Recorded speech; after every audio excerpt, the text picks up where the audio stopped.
Good morning sa inyo mga idol. Good morning, Luzon, Visayas at Mindanao.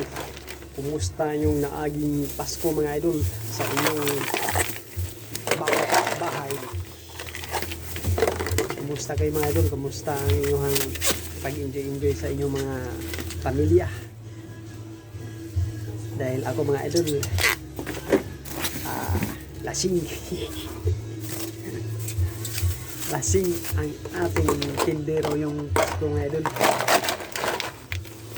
Napasarap yung kwentuhan, napasarap yung sayawan, kantahan. Ganun talaga ang buhay natin mga idol, dahil ganun naman talaga tayo mga Pilipino kapag panahon na Pasko talagang matik yan sa ating mga Pilipino na sulubungin ang ating kapaskuhan, bagong taon.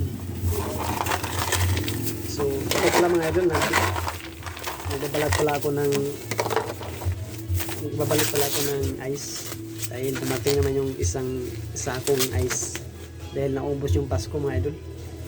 Kaya ngayon lang kami nakapag-order, dahil kahapon hindi kami nagbukas 25 ngayon, 26 ngayon, so back to normal na. Trabaho na naman. So may natanggap ako mga idol na regalo galing sa kapatid ko, sa boss ko. Kaya maraming salamat. Damit at saka financial.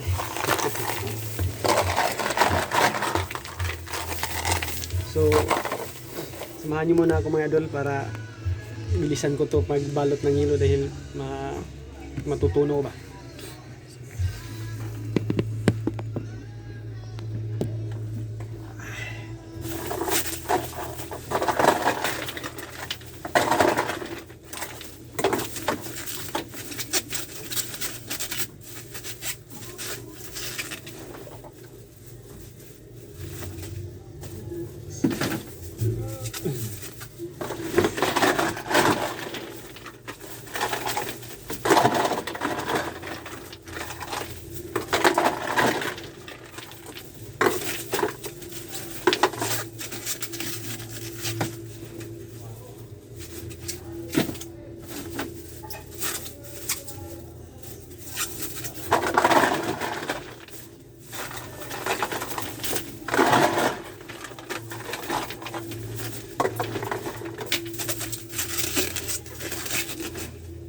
Ito pa lang, ikaubos pa to.